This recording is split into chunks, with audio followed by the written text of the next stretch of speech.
The first bill on the calendar for the day is House File 55. The clerk will report the bill. House File number 55, number 2 on the calendar for the day, an act relating to public safety, the second engrossment. I recognize the author of the bill, the member from Dakota, Representative Richardson, to explain the bill. Thank you, Mr. Speaker. House File 55 would establish an office for missing and murdered Black women and girls. As a nation and state, we are facing a crisis, and it is critical and long overdue that we have investment in disrupting this crisis. The known data is simply horrific. When this conversation started in the legislature in 2019, there were an estimated 64,000 to 75,000 Black women and girls missing in the United States, making it clear that we don't even understand the full scope of this crisis. In 2020, more than 100,000 Black women and girls were reported missing. While we account for 15% of the US population, we make up 1/3 of the missing person cases. Our girls are less likely to get Amber Alerts, we are less likely to get media attention coverage, and it is no surprise that our cases stay open 4 times longer than our white peers. In addition, Black women and girls are at increased risk of harm. More than 20% are raped in their lifetime. In Minnesota, where Black women make up 7% of the population, we account for more than 40% of the reported domestic violence cases. And to be clear, that's reported cases, and I would argue that that figure is even higher when you consider cases that go unreported. There are also significant disparities in human trafficking incidents. A 2-year study of human trafficking found that 40% of sex trafficking victims identified as Black women. What is very chilling is that convicted traffickers admittedly believe that trafficking Black women and girls would land them less time in jail if they were caught than trafficking white women or girls. In Minnesota, Black women are almost 3 times more likely to die of homicide, and across the United States, at least 5 Black women a day were murdered in 2021. This reflects a 51% increase over 2019, the largest increase of any racial or gender group during that period. Furthermore, the number of unsolved homicides of Black women rose by 89% in 2020 and 2021, compared with 2018 and 2019. Again, a far bigger increase than any other demographic during this period. This is a crisis, but it doesn't have to be this way. And we know that behind these numbers are real people with real stories, with purpose, that didn't expect that they would not see tomorrow or simply vanish. There are also real families and communities that are devastated by this crisis as well, and they deserve support, resources, and answers. We know we need to recognize and address the complexities that contribute to this crisis, including domestic violence and intimate partner violence, human trafficking, both labor and sexual exploitation, gang violence, the adultification and sexualization of Black girls, disparities in our foster care system and out-of-home placements, homelessness, including those who are homeless because they age out of our foster care system, systemic racism, poverty, mental health, substance use disorder, the role the media plays, the impacts of mistrust of law enforcement, and the disturbing trends of families feeling alone as they conduct their own investigations, searching for answers. We must do better, and Black women and girls deserve better, and the community agrees. This office has been vetted with community, with individuals with lived experience, grieving families, the faith community, organizations committed to the prevention of domestic violence and human trafficking, elected officials, law enforcement, county attorneys, county social service, youth programs, students, public health organizations, medical associations, education-related organizations, and a diverse group of nonprofits. This bill is built around ensuring that there is an interconnected, sustained, community-based response to this crisis. And it would go beyond tracking the data and root causes to strategies and solutions for prevention, support on cold cases, establishing a missing and endangered persons alert system, and increasing public awareness on the crisis, and also developing guidance and training to improve outcomes. And with that, Mr. Speaker, I will stand for amendments and questions. Members, there is an amendment at the desk. The clerk will report the amendment. Damath moves to amend House File Number 55, the second engrossment. The amendment is coded A6.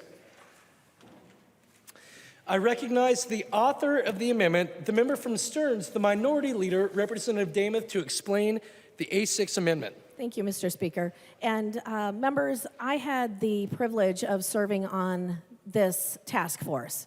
And I have to tell you, even though our meetings were on Zoom, the topic was heavy because we are talking about lives. Thank you to Representative Richardson for bringing the bill forward and for your leadership in this area. We are talking about the lives and those that have already gone on and that we didn't have a chance to make a difference in their lives. As heavy as the work was, this is an important issue to bring forward, and members, part of the report that came out of the work of the task force is to advocate for legislation that would accomplish the mandates of the task force. We also know that the task force is tasked with conducting research and collecting data on missing and murdered Black women and girls, and making those recommendations to the legislature. So the A6 amendment before you would actually sunset the Office of the Missing and Murdered Black Women and Girls on June 30th of 2026. And you might wonder why I would want to sunset that. Members, my hope is that with the research that is done and the absolute focus on this issue, that we would be able to end the issue of missing and murdered Black women and girls, that it wouldn't continue going on. The office would also be required to submit not just a report, but a final report that we could look at and say, this is why we have had this issue. These are the steps and the legislation we want to take and put into place to change this. But if on the off chance we wouldn't be able to fix it by that final report in the sunsetting, after those recommendations done in a final report, members, we would be able to reevaluate and we would be able to take a look at that at the sunset date and either make permanent the legislative changes that need to be done, or we would be able to revisit the issue at that time. And with that, members, I would suggest a green vote. Discussion to the A6 amendment. I recognize the member from Dakota, Representative Richardson. Thank you, Mr. Speaker, and thank you, Leader Damath, for your support of establishing the task force and also for the work that you did on the task force as well. We know that this is a crisis that continues to worsen, and in fact, it's gotten worse since we started talking about this within the House. Within the legislature. It's taken decades for us to get to this place where we have such unacceptable disparities, and I don't think that it's realistic for us to sunset this office in June of 2026 because there's a significant amount of work that would need to be done. And so for that reason, members, I would recommend a no vote. Further discussion to the A6 amendment. Seeing none, all those in favor of the A6 amendment, please say aye. Aye. Those opposed, please say no. No. The motion does not prevail and the amendment is not adopted. There's an amendment at the desk. The clerk will report the amendment. Novotny moves to amend House File Number 55, the second engrossment. The amendment is coded A7. I recognize the author of the amendment, the member from Sherburne, Representative Novotny, to explain the A7 amendment. Thank you, Speaker. My bill, I think, would make a difference in the situation and solve the problem. And what the amendment is to take the money and give it to the BCA. And my thought behind the process is, do we need another office to study the problem? We know the girls and the women are missing. We know when they've been found murdered. What we need is people to be out there working to try to solve the crimes. I went to a homicide conference once when I was working up in Duluth, and the instructor, who was a longtime veteran of many investigations of homicides, he walked in and he wrote on the whiteboard at the front of the class, and he wrote the letters GOYAGKOD. And I'll clean up what one of the words means, but it was get off your backside, go knock on doors. Get out and knock on doors. No one's ever solved a homicide sitting in a desk. Get out and knock on doors. Now, I'd like to point out to you that in the heading of this bill that we're talking about, it's missing and murdered people. We're looking for information on women and children, women and girls that have possibly been murdered. Now, that leads to the obvious conclusion that you could be knocking on a door that you're going to be talking to a suspect in a murder. Now, I don't know the parameters of the grant that would be set up, but I don't think wherever this office will be situated, probably somewhere here in St. Paul, that many people responsible for a young woman going missing or being murdered, they probably won't show up at the office. Someone's going to go have to look for them.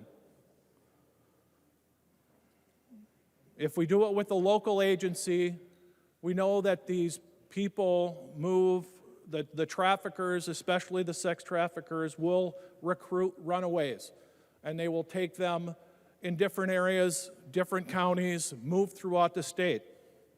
We know that a lot of the girls from the cities will be up in St. Cloud in the cities. It's a statewide issue.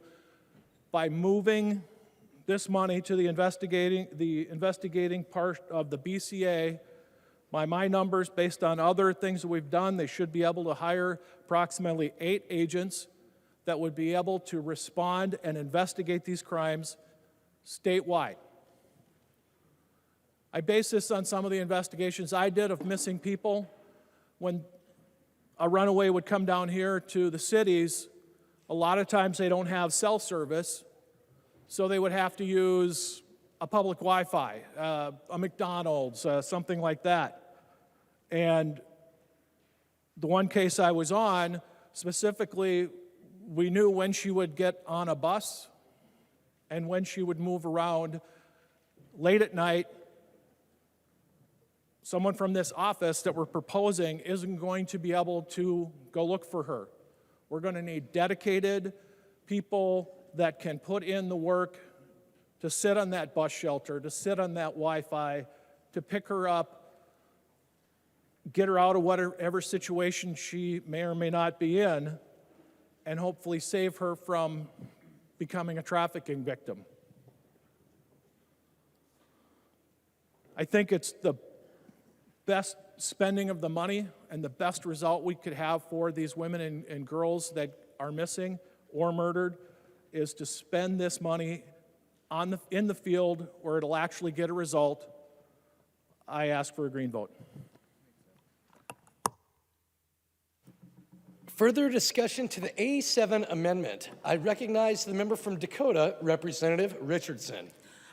Thank you, Mr. Speaker. And members, I just want to clarify that this office goes beyond studying this issue, and this office is charged not only with assisting with cold cases, but also working closely with law enforcement to ensure that there are strategies and solutions that are community-based to address this crisis.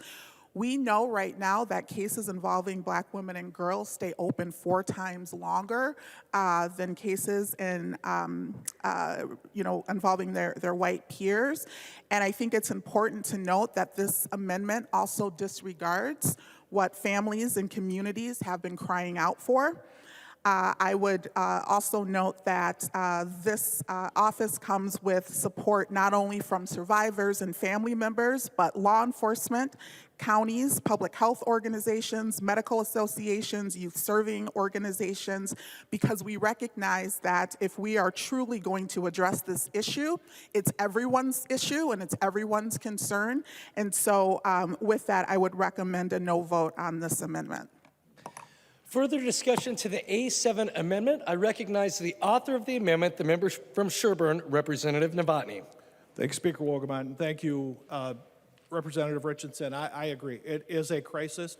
I agree that this needs specific, targeted investigations. That's why these investigations stay open, as you said, longer. We need specific targeting of this investigative process. And with that, Mr. Speaker, I ask for a roll call. Representative Novotny requests a roll call vote. Seeing 15 hands, there will be a roll call vote. Is there any further discussion to the A7 amendment? Seeing no further discussion, the clerk will take the roll on the A7 amendment.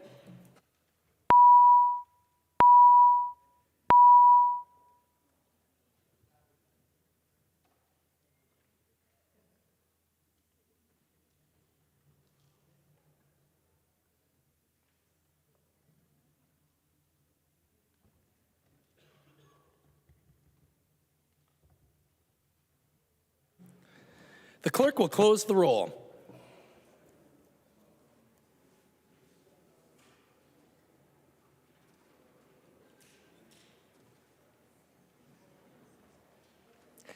There being 59 ayes and 70 nays, the motion does not prevail and the amendment is not adopted. There is an amendment at the desk. The clerk will report the amendment. Damath moves to amend House File Number 55, the second engrossment. The amendment is coded A8. I recognize the author of the amendment, the member from Stearns, the minority leader, Representative Damath, to explain the A8 amendment. Thank you, Mr. Speaker. And members, the A8 amendment would delete the language in this bill that would appropriate $300,000 for grants to nonprofit organizations, but would instead create a reward fund for information on missing and murdered Black women and girls. The legislative auditor issued a report just a little over 2 weeks ago that actually identified several issues related to grants to nonprofits and the oversight of those grants. So rather than give the $300,000 in this bill to unaccountable nonprofits, we should be working with the public to solve cases of missing and murdered Black women and girls. The A8 amendment is based on the language of a bill that was actually House File 3055 from a year ago that Representative Becker-Finn had authored that would have created a reward fund for missing and murdered Indigenous relatives. This is what this amendment is patterned after. In an interview with WCCO last fall, St. Paul Police Sergeant Matt Toronto said, "Sometimes people are hesitant to come forward, especially if it's a friend or a family member. If they are going to break that bond with the person or even with that trust, money can be one of the motivators." So members, today, I believe that a reward fund would be better use of the $300,000 appropriation in this bill. This would motivate us to receive more information and hopefully solve those crimes. And I would request a green vote. I'll take a roll call too, Mr. Speaker. Representative Damath requests a roll call vote. Seeing 15 hands, there will be a roll call vote on the A8 amendment. Is there any further discussion? I recognize the member from Dakota, Representative Richardson. Thank you, Mr. Speaker, and thank you, Representative Damath, for the amendment. I would just note that this amendment reflects language in a current bill that's being carried by Representative Kozlowski, and they have graciously offered to work with me in collaboration on their bill. I would also note that the community engagement piece of this is really key. When we're talking about the fact that Black women make up 7% of the state's population, but 40% of the domestic violence victims within this state, we know that we're going to need the support of our domestic violence providers. We know that we're going to need the support of those who are working in the spaces related to human trafficking with the Safe Harbor project. And we also know that there's a lot that we need to do around protecting our youth as it relates to prevention as well. And so for that reason, I would recommend a no vote, and would also just note that a number of these organizations and these community-based organizations, they're doing good work within our communities, and they've been supported on both sides of the aisle. Thank you, Mr. Speaker. Further discussion to the amendment? Seeing no further discussion, the clerk will take the roll on the A8 amendment.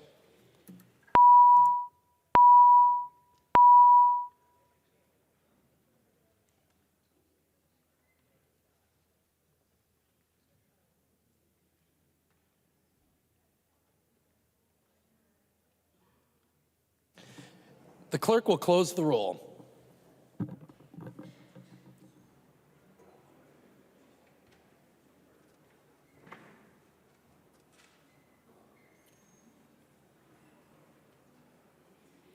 There being 59 ayes and 70 nays, the motion does not prevail and the amendment is not adopted.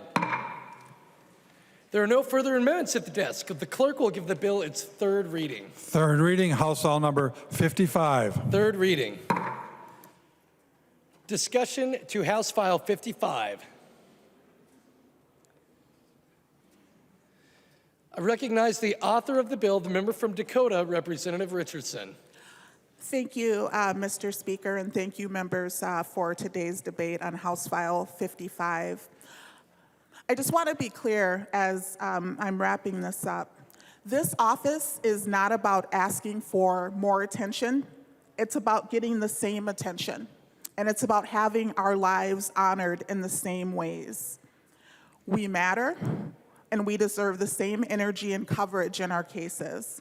We are worthy of attention, we are worthy of resources, we are worthy of protection and investment in prevention resources. I also want to take a moment to thank the families that have shown up year over year as we fought to get this office established, where they relived the worst days of their lives, forced to sit in that trauma repeatedly in order to get to this point. And two of those families I want to lift up today that are with us on the House floor and also within the gallery as well. I want to start by saying the name of Brittany Clardy. Brittany, when she first was reported missing by her family, they knew that something was wrong. And when they reached out to law enforcement, they were met with the response that she probably just ran away with her boyfriend. The family was forced to undertake their own investigation, and it was 11 days later that Brittany was found deceased. And I will never forget being in committee as I listened to Brittany's mother, Marquita, talk, and she said something that haunts me to this day. I am left wondering if that initial response had been different, would my daughter be here today? That's how she starts each of her days. So I want to say Brittany Clardy's name loudly, and I want to acknowledge her mother. I want to acknowledge her sister, Lakeisha Lee, who is also with us here today, and her family, who have taken that tragedy and have done everything that they can to ensure that Brittany's memory is honored and have been unwavering supporters of creating this office. I also want to lift up the name of Taylor Hayden. And the Hayden family is also here within the gallery today.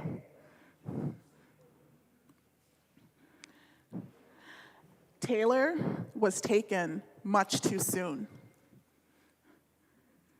And what haunts me is what her father, Dr. Peter Hayden, told me on a phone call as we were preparing to have this bill heard. Taylor had a bright future ahead of her. She was smart, she was accomplished, and in a moment, in a flash, her life was gone. And her dad, talking to me, said, I look at you and I see you on the House floor, I see you moving this bill, and I see Taylor in you. And I wonder what Taylor could have been and what she could have accomplished if given the chance.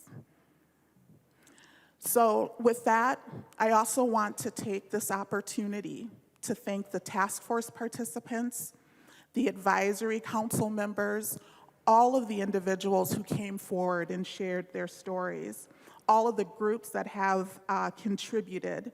And I also want to acknowledge the Black and Missing Foundation, who is represented here today on the House floor. They have actively been bringing our loved ones home, and in fact, just this week, helped return a little one to her home who had been missing for over a month. We matter, and we deserve this. Please vote green.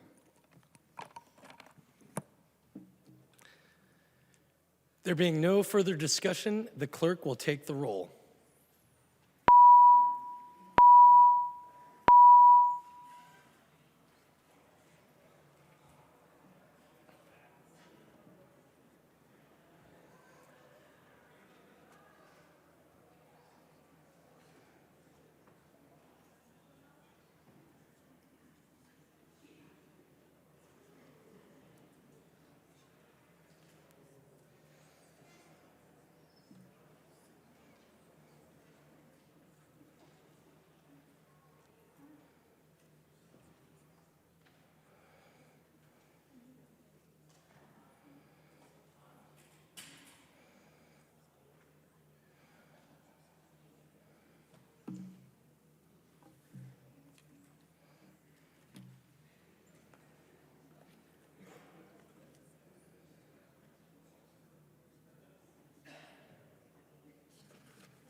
The clerk will close the roll.